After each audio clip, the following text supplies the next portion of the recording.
안녕하세요. 하늘소리교회 이모상 목사입니다. 오늘 나눌 말씀은 야고보서 1장 5절에서 8절의 말씀입니다.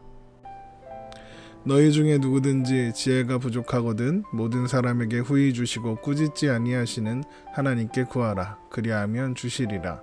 오직 믿음으로 구하고 조금도 의심하지 말라. 의심하는 자는 마치 바람에 밀려 요동하는 바다 물결 같으니 이런 사람은 무엇이든지 주께 얻기를 생각하지 말라. 두 마음을 품어 모든 일에 정함이 없는 자로다. 아멘. 야고보서는 먼저 인생에 찾아오는 모든 종류의 시험 앞에서 기뻐하라고 권면합니다. 기쁨이 신자들이 살아가는 모든 환경과 사건들에 대한 해석이고 반응이어야 한다는 뜻이죠. 왜 신자가 모든 종류의 시험을 기뻐할 수 있느냐? 왜 기뻐해야 하느냐? 믿음의 시련이 인내를 만들어내는 것을 알기 때문입니다. 신자는 하나님이 우리의 믿음을 완전하게 하시고 더 강한, 더 온전한 그리스도인으로 만들기 위해서 시험을 사용하신다는 것을 아는 사람이기 때문에 그렇습니다. 믿음의 시련은 믿음을 굳건하게 하고 정결하게 하는 것입니다. 그리고 결국에는 온전한 자리에 서게 합니다. 하나님은 우리의 삶 모든 순간들 속에서 믿음의 시련을 허락하셔서 우리를 가르치시고 우리를 훈련하시는 것입니다. 그래서 결국에는 하나님의 온전하심에, 하나님의 거룩하심에 참여하게 하시고 의와 평강의 열매를 맺게 하시는 것이죠. 그래서 우리는 시험을 당할 때 기뻐할 수 있는 것입니다. 그리고 이제 야고보서는 하나님께 지혜를 구해야 한다 이야기합니다. 야고보서 1장 5절입니다. 너희 중에 누구든지 지혜가 부족하거든 모든 사람에게 후히 주시고 꾸짖지 아니하시는 하나님께 구하라. 그리하면 주시리라. 많은 사람들이 이 말씀에서 모든 사람에게 후히 주시고 꾸짖지 아니하시는 하나님께 구하라. 그리하면 주시리라. 이 부분을 좋아합니다. 기도하면 하나님이 다 들어주신다. 이렇게 해석하고 이해하고 있기 때문일 것입니다. 그러나 이 말씀은 지혜를 구하라는 말씀이지 무엇이든 구하라 이런 말씀이 아닙니다. 지혜를 구하면 지혜를 구하는 자에게 하나님께서 지혜를 주실 것이다 이런 말씀이죠.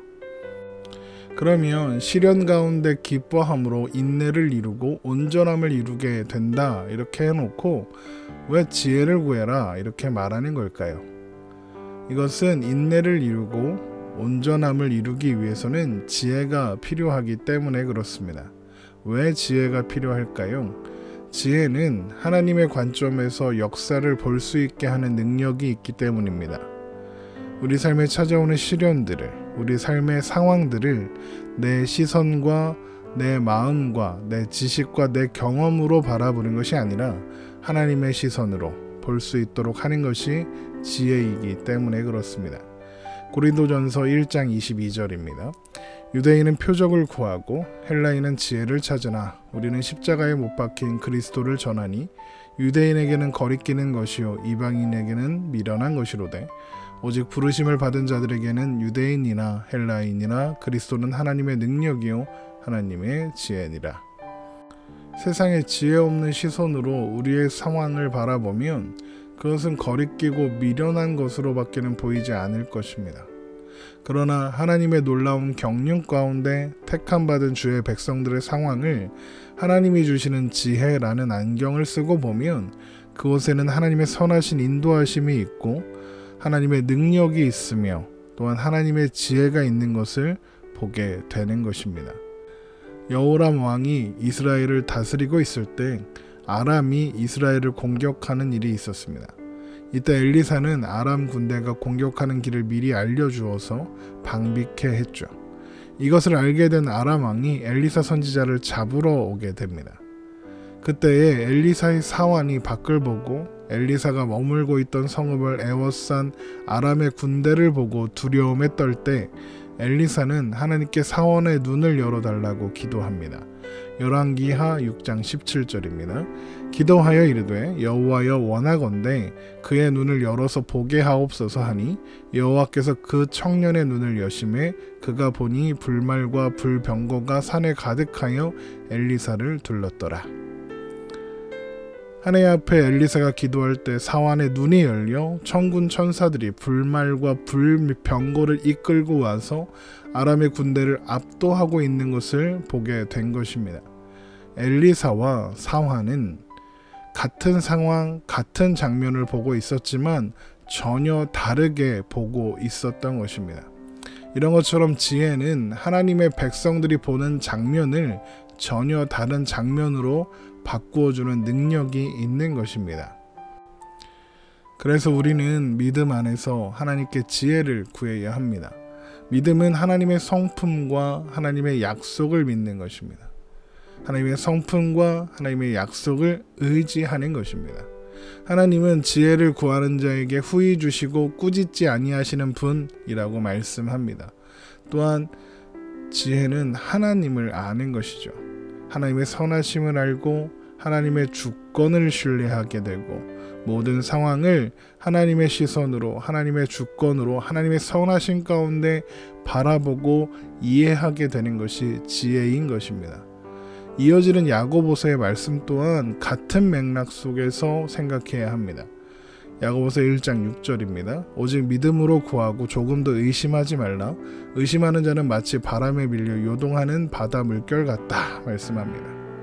믿음과 의심하는 것을 바람에 밀려 요동하는 바다의 물결과 요동하지 않는 바다로 비교하고 있습니다. 부두가 있는 항구 마을에 가보면 방패자가 둘러져 있는 밖에는 물결이 요동쳐 큰 파도가 치고 있지만 방파제 안쪽에는 그 물결이 잔잔한 것을 볼 수 있을 때가 있습니다. 믿음의 시련 가운데 지혜를 구하는 자들은 방파제로 둘러싸여 잔잔한 물과 같고 의심하는 자들은 바람에 요동치는 바다 물결과 같을 것이라는 이야기입니다. 그런데 야고보서는 그렇게 의심하는 것이 곧 두 마음을 품는 것이다 이렇게 이야기하죠.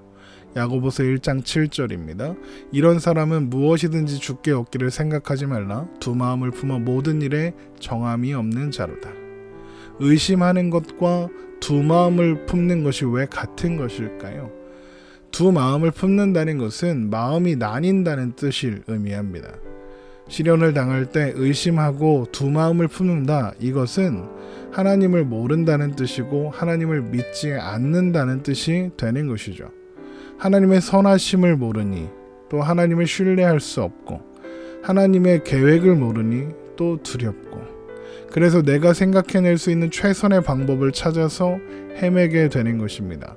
하나님을 의지하지 않고 내 방법, 내 생각, 내 지혜를 찾게 되는 것이죠. 그래서 우리는 지혜가 필요합니다. 하나님을 아는 지혜, 하나님의 지혜가 필요한 것이죠. 에베소서 3장 8절입니다. 모든 성도 중에 지극히 작은 자보다 더 작은 나에게 이 은혜를 주신 것은 측량할 수 없는 그리스도의 풍성함을 이방인에게 전하게 하시고 영원부터 만물을 창조하신 하나님 속에 감추어졌던 비밀의 경륜이 어떠한 것을 드러내게 하려 하심이라. 바울은 하나님께서 자신을 부르신 이유가 그리스도의 복음을 이방 가운데 전하게 하시고 또한 영원부터 하나님 속에 감추어졌던 비밀의 경륜을 드러나게 하시려고 하신 일이라고 말하고 있는 것입니다. 그러면서 그렇게 하신 이유를 이렇게 설명합니다. 에베소서 3장 10절입니다. 이는 이제 교회로 말미암아 하늘에 있는 통치자들과 권세들에게 하나님의 각종 지혜를 알게 하려 하심이니 교회로 말미암아 하나님의 지혜를 하늘에 있는 통치자들과 권세들에게 알게 하시려고 한답니다. 이들은 하늘에 있는 천사들을 의미한다고 합니다. 천사들도 알지 못했던 하나님의 지혜가 무엇일까요? 에베소서 3장 11절입니다. 곧 영원부터 우리 주 그리스도 예수 안에서 예정하신 뜻대로 하신 것이라 우리가 그 안에서 그를 믿음으로 말미암아 담대함과 확신을 가지고 하나님께 나아감을 얻느니라. 그러므로 너희에게 구하노니 너희를 위한 나의 여러 환난에 대하여 낙심하지 말라. 이는 너희의 영광이니라. 바로 이것이 하나님이 천사들에게 교회를 통하여 우리를 통하여 가르치고 싶어 하시는 내용입니다. 하나님께서 그리스도 예수 안에서 예정하신 뜻대로 우리를 선택하시고 부르셨으며 구원하셨다는 것, 하나님의 구원의 경륜을 천사들에게 드러내시고 선포하기 원하시는 것이죠. 우리는 예수 안에서 예정하신 뜻대로 우리를 선택하시고 부르신 그리고 구원하신 하나님의 은혜로 말미암아 믿음 안에 서게 되었습니다. 그래서 우리는 오늘도 담대함과 확신을 가지고 하나님 앞에 나아갈 수 있게 되는 것이고, 우리 삶에 찾아오는 환난들을 낙심으로 바라보지 않고 기쁨으로 바라볼 수 있게 되는 것입니다. 결국 지혜는 하나님께서 우리를 선택하사 하나님의 자녀 삼으신 것, 그리고 하나님의 놀라우신 경륜으로 우리를 끝까지 책임지신다는 것을 아는 것, 그것이 바로 지혜입니다. 이것을 다른 말로 하면 구원의 확신이며 하나님께서 우리를 포기하지 않으신다는 하나님의 열심이며 하나님의 견인하심에 대한 확신인 것이죠. 로마서 8장 32절입니다. 자기 아들을 아끼지 아니하시고 우리 모든 사람을 위하여 내주시니가 어찌 그 아들과 함께 모든 것을 우리에게 주시지 아니하겠느냐. 바로 이것을 아는 것이 지혜입니다. 이것을 믿는 것이 믿음입니다. 그래서 이런 것을 모르는 사람, 믿음이 없고 의심하는 사람을 가리켜 야고보서 1장 7절에서 이런 사람은 무엇이든지 주께 얻기를 생각하지 말라, 이렇게 말하는 겁니다. 왜냐하면 하나님의 택함받은 자녀가 아니라는 뜻이 되는 것입니다. 그러니까 무엇이든 구하든 하나님께서 그에게 응답하실 리가 없겠죠. 그러나 하나님의 지혜를 아는 사람들은 오늘의 삶에 일희일비하지 않을 수 있습니다. 나의 하루가 비록 보잘것없이 보이더라도 하나님의 놀랍고 위대하신 경륜 안에 있는 하루라는 것을 알게 되기 때문에 그렇습니다.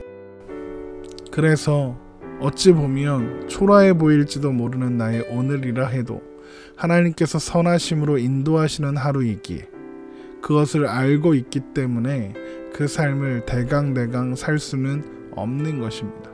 그리고 그 초라함을 핑계로 아무것도 하지 않고 다른 사람들을 원망할 수도 없는 것입니다. 반대로 그 삶에 뭐가 있어 보인다 한들, 무언가 이루어냈다 한들 그것을 자랑할 수 없는 것입니다. 그것을 핑계로 이웃을 괴롭히거나 혹은 이웃을 돌보는 일을 하지 않거나 할 수 없는 것입니다. 우리는 하나님의 지혜를 알기 때문에 구원의 확신 가운데 하나님의 자녀라는 것을 알고 있기 때문에 오늘 조금 두려워도 담대할 수 있습니다. 혹 오늘 조금 나아진 것 같아도 교만할 수 없습니다. 우리를 힘들게 하는 현실 앞에서 세상의 방법을 의지하지 않을 수 있게 되는 것입니다. 돈과 명예와 인맥과 학벌, 그 어떤 것으로도 우리를 인생의 파도로부터 막아줄 수 없음을 우리는 알게 되는 것입니다. 그런 세상의 방법들이 아무리 단단해 보이고 대단해 보여도 파도 한 번이면 사라져버릴 헛된 것들에 불과한 것입니다. 여러분, 우리는 하나님의 놀라운 경륜 가운데 부르심을 받은 귀한 하나님의 자녀들입니다. 이것을 기억해야 합니다. 그래서 우리는 하나님의 지혜를 구하고 믿음 안에 단단히 서서 흔들리지 않는 우리가 되어야 하겠습니다. 하나님 앞에 지혜와 그리고 믿음의 확신과 구원의 확신을 구하며 하나님의 지혜 안에 있는 우리가 되기를 주님의 이름으로 축원합니다.